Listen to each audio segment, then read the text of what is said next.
So this is the Boer goat pen. Figured I would do a bit of a walkthrough. So this is the main run-in.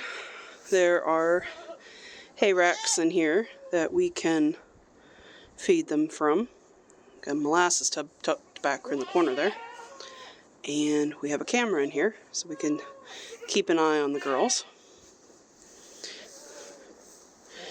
There is a dog house there. It gets used by dogs and goats alike. And then we have additional shelter with the tin can, as we call it. It's actually a 7x11 porta hut. Very handy. So, alright, going this way. So this is part of what we call the Boer yard. It just kind of feels a little divided. It runs alongside the pen that Merlin's in. And it's not super big, but it does justice, keeps them from going a little nutsoid. And then this morning, we opened up this other pasture. Now, this pasture's not very big, and I apologize if the wind's a little strong. But they just got out on it today. There's not a lot going on it yet. It's still very much cool season. But we got some sedge and some wild onion in here. It's probably just under half an acre. It does run alongside both the pen that we have Merlin in and down there the pen that the boys are in. So it's not much to look at right now. Of course, it's still fairly chilly out. Just March 1st. A gremlin. But it works for the girls. We have the 6 Boer goats and the 1 fainter out here. We got the gremlins, 1, 2, and 3. All 3 cars girls. Then we got Miss Minnie, who's just there in the gate. And past her we got Miss Tootsie. So it works out pretty well. Now, this area down here, I may have mentioned in other videos, is going to be our new pasture for the Boers. It's not, again, much to look at right now. We're going to overseed and fence it, but it will stretch from the corner here down to that telephone post, over to the other post that is, let's see if I can point, right there on the road, and then we're going to bring it along the road up until we reach the front of the boys' pen. Now, as for the boys' pen, we're going to expand it. Initially, we were thinking about coming up with a way to trade back and forth, but we just decided that was kind of a little chaotic. So instead, what we're going to do, let's see, is we're going to, take the boys' pen from that corner over to about where that brown line is and follow it up to the road and then come across. That dark area is actually where we can get a lot of water standing, so grass doesn't always grow there. That will expand the boys' pen by about another 20 feet, and it does 2 things. 1, it expands the pen, and 2, all those lovely trees right there. If they fall or need to be removed, it pulls that fence line out from underneath them. So now the boys themselves, they have a fairly decent area, obviously from where they're sitting right there all the way to the front of the pasture. Now currently their fence line ends just the other side of that whole tree line. Reason why is because when we had that shed taken out, we burnt it on the other side, and so there we took some fencing down. But now where the boys are right now, there will end up being kind of an alley.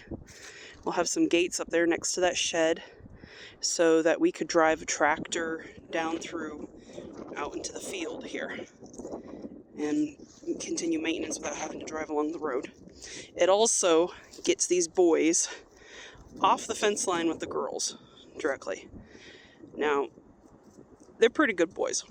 Knock on wood, so far we haven't had any issues, but it is always possible. And we do know for a fact that Mr. Oberon there is a good fence line motivated jumper when he's got girls in heat, and he has another buck on the other side with him.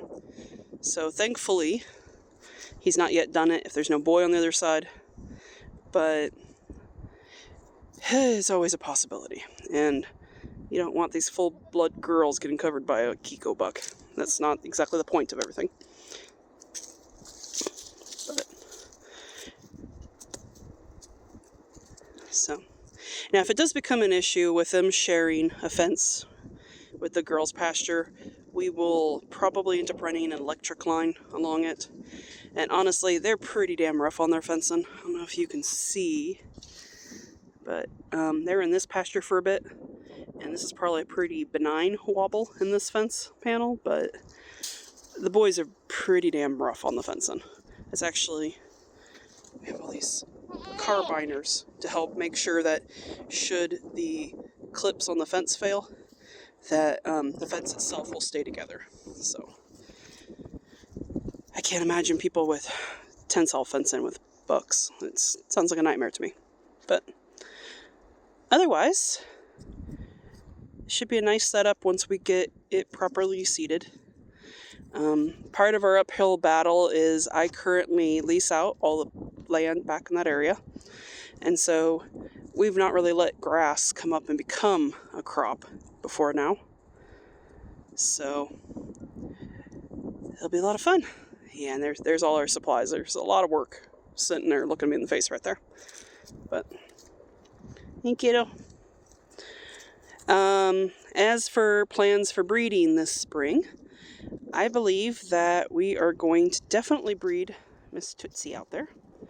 Now, as for the gremlins, as I affectionately call them, Car's 3 triplets, while ironically older than Tootsie by a couple of months, they're not as big as she is in frame. So we're going to get them on a scale, we're going to weigh them, and we're going to see if they are a good size to be bred. Miss Minnie will be being bred. She is 2.5. Pretty sure. Don't quote me on that. I'd have to check records. But she's a big girl. She's full-sized. And why am I sitting here fussing when they're not much smaller than her? I don't know. I think because in my brain, I remember bottle feeding these kids, and I worry. I hate pulling kids. Absolutely despise it. And yet it seems like I end up with the younger girls having to assist a little bit. Miss Carr, we're hoping to get her bred this spring. So she and Tootsie and Miss Minnie over there, they're going to be my registered girls. And then we'll have 2 commercial girls, Gemma and Aubrey, who just had our kiddos this last fall. We're probably going to throw them in too if we decide not to go with my gremlins. So, probably more info than some people might want, but I know there are others who are always curious. And it's getting warm enough, we're getting the fire ant mounds coming up again, so that's always a fun thing. Now, if I had one girl who I'm not as worried about the size of bone, but maybe more just if she's old enough, that'd be this one. So, Calliope is probably the biggest framed of the 3. She's got meat on her bone. I mean, you can see she's got a nice backbone going. She's a hefty little kid. I mean, she's pasture fed for the most part. Granted, in the winter, that involves hay and some grain. But come summer, there probably won't be very much grain. And definitely no hay. Hey, Mama. So, you can see in comparison, though, Miss Cara is fully grown. There is no worries there. She's a nice, big, hefty girl, aren't ya? Wondering what I'm doing. But it's more about getting her bred than worrying about how she does. And then you got Miss Tootsie here. And even as young as she is when she came to us, she is a big girl. And she's a very easy keeper. So, I love this goat. I'm very fortunate to having been able to purchase her at a sale. And we're looking forward to getting those bloodlines in my crew. So, and Miss Minnie is not a full blood. She is actually the daughter of one of my commercial unregistereds. Her daddy is actually, let's see if I can zoom in, Atlas over there, which some of you probably know from other videos. But she is a fantastic little goat. She has the personality that you want to see in every goat ever. Just doesn't pick fights, easy going, easiest to keep her. She's not as fancy looking as the full bloods, but she can make me some nice percentage kids or some just really good commercial babies. So, now who are we crossing who with? Not entirely sure yet. Kind of depends on who we decide to breed. We're definitely putting Kara to Smoke, our newest little kid. Why? Because this spring, he has been the biggest flirt with the most hyper energy I have seen in a Boer buck. And we feel like with his little Energizer Bunny attitude with girls, he could hopefully, get the job done. We did put her previously with Merlin, and she's not fond of him, and I'm not really sure there's anything I can do there. Because she would be in a standing heat, flirting so hard with Atlas over there, and not giving Merlin the time of day. But Smoke seems to have the right attitude for a good buck. And he's a sweetie pie. I think we got him in with these Kiko boys, and while my Kikos aren't super handleable, they're wonderful fence line flirts. And honestly, very sweet with little boys. Go figure. Crazy Kikos turned out to be the best nannies ever. Now, what are we doing with Atlas? We are actually, unfortunately, going to be putting him up for sale. I can't justify, with this being a hobby and not really bringing in much money, hanging on to him. Now, he is a good buck. Is he standing nicely to show off that he's a good buck? No. He is leggy.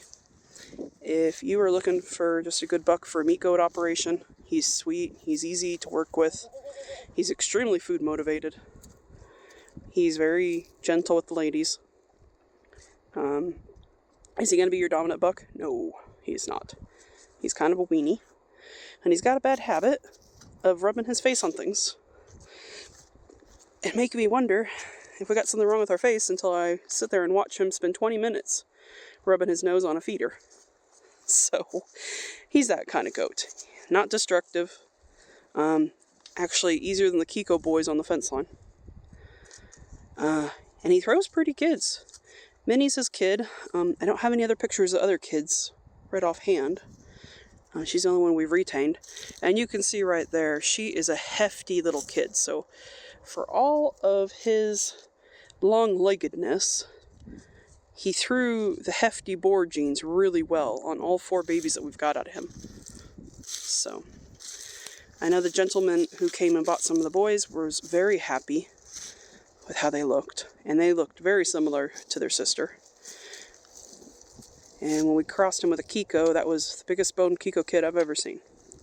So there we are. These are the Boers. Are we planning to retain any kids? Possibly. I swear that if those little commercial girls that I'm going to have up for sale in a month were full blood, I would easily retain them. They're very good lookers. And they're Merlin babies, so there's great hope for what he can throw me in the future. Now, what would we keep? We would keep black dapples and black babies. Why those colors and patterns? Well, because I've got a lot of brown dapples and technically a brown pate baby. If I ever got a solid brown, I know Mom has expressed interest in that. We did sell Noel this last year, so I know both of us were very fond of that color, and it was unfortunate. But when you have a goat who's just being a little bit of a butthead, there's no reason to keep them. There's too many good ones that you can keep instead. What are you doing back there? Would you believe he's not even a year old yet? He is such a fantastic little looker. So, Alrighty. Well, that's my Boer girls, including Miss Tootsie. Honestly, if I was going to keep anybody's kids, I'd probably keep one from her just to give her an extra buddy.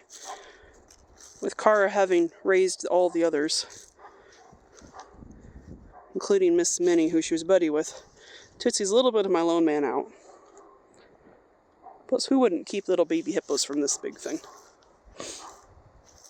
We are going to cross Tootsie with Merlin, so 2 black dapples, hopefully we get a whole bunch of little cutie pies. Alright, well, lest this video get longer, I will let everybody go.